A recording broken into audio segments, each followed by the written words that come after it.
Hola a todos, les voy a platicar sobre los resultados de un estudio del alcance internacional de las plataformas públicas audiovisuales en América del Norte, pensando en que pueden ser una oportunidad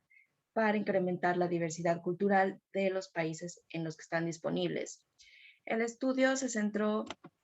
en las plataformas que les pongo en esta tabla. Estas serían las mexicanas, incluida Retina Latina, que México comparte con otros países latinoamericanos. Están también estas tres plataformas canadienses y una estadounidense.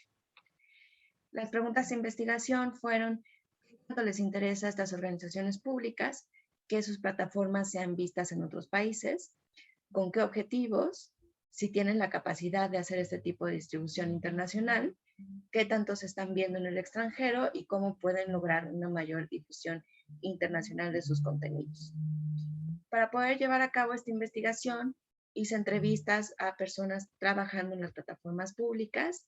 y también el análisis de documentos como los informes anuales o los comunicados de prensa de estas organizaciones, y también hice una observación virtual para ver cómo funcionaban las plataformas.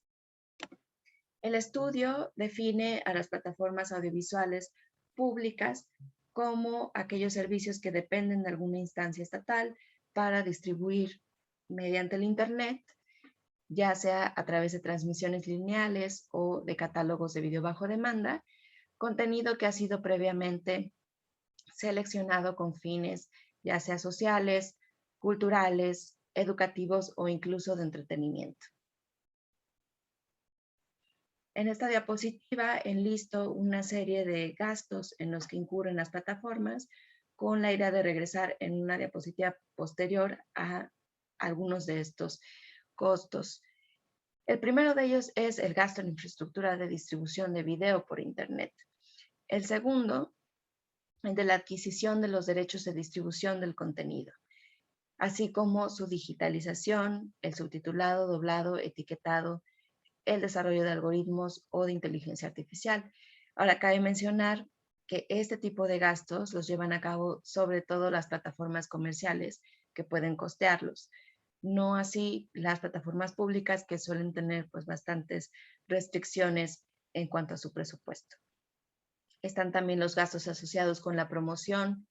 y con la presencia en redes sociales, así como con el desarrollo de las aplicaciones y de la interfaz de la plataforma. Y finalmente, pues están también los costos asociados con la coordinación y gestión de todas estas actividades y funciones, es decir, de la plataforma en su conjunto. Ahora, desde hace varias décadas, los autores de la economía política de la comunicación han reflexionado acerca de cuál es la función social de los medios públicos. Y por un lado, han propuesto que ellos contribuyen a la construcción de la ciudadanía en la medida en que proveen información plural que abone a las discusiones y deliberaciones de temas de interés público. Por otro lado, también mencionan que pueden llegar a facilitar a la población que se reconozca a sí misma y a sus aspiraciones en un rango amplio de representaciones. Ahora, este tipo de reflexiones ocurrieron antes del uso masivo del Internet, y por lo tanto hay una especie de vacío en la literatura respecto a cómo podemos pensar la función social de los medios públicos a nivel internacional. Y es aquí que creo que, gracias a que muchas de estas organizaciones públicas tienen el mandato de crear y producir contenido audiovisual desde la perspectiva de la autorrepresentación o de representar al otro de otra cultura, pero con base en estar bien informado y de una manera respetuosa, que en la medida en que estos contenidos pueden viajar más allá de las fronteras, pueden estar contribuyendo a la construcción de imágenes mentales de otras formas de vida, a incrementar la sensibilidad cultural, a reconocer la alteridad y, en su conjunto, todo ello abonar a la diversidad cultural,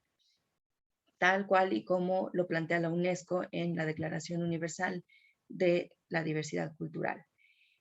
que en este mismo texto UNESCO pues asocia con la posibilidad de generar relaciones interculturales positivas. Dicho esto, no quiere decir que los medios audiovisuales por sí mismos generen competencias interculturales o que garanticen que no se van a producir y reproducir estereotipos. Sin embargo, creo que en la medida en que se cumpla con este mandato de autorrepresentación o representación del otro de manera informada y respetuosa, pues sí pueden estar contribuyendo a estas características positivas. Estos son los resultados del análisis de las fuentes, en los que por lo menos distingo 5 modalidades de internacionalización. La primera de ellas es la de monetización, en la cual las plataformas sí están disponibles en otros países, pero cobran por tener acceso a ellas o bien tienen publicidad como una manera también de generar ingresos. Por otro lado está la modalidad de la conexión con la diáspora o migrantes, en la cual hay un objetivo explícito de alcanzar a los connacionales que están residiendo en otras partes del mundo. Por otro lado está la modalidad de difusión internacional, que creo que es de las más significativas para este estudio, en la cual hay ya un objetivo explícito de llegar a un público extranjero. No de producir para un público extranjero, pero sí producir para un público nacional con la idea de que ese contenido también se pueda difundir a nivel internacional. Una cuarta modalidad es la internacionalización involuntaria, en la cual pues las plataformas están disponibles en otros países simplemente porque están utilizando el Internet, pero no porque esa sea la intención de sus plataformas. Por otro lado, está finalmente la modalidad en la que de manera deliberada se geobloquea el contenido para que no pueda ser visto en otros países. Y bueno, lo que quiero también hacer hincapié aquí es que algunas de estas modalidades pueden traslaparse y el hecho de que una plataforma esté en una de las modalidades no quiere decir que no puede estar en otra. Otros resultados tienen que ver con la identificación de obstáculos a la internacionalización, en los cuales distingo estos 3 principales obstáculos. Por un lado, el manejo de derechos de distribución, que pueden llegar a ser muy costosos o muy difíciles de manejar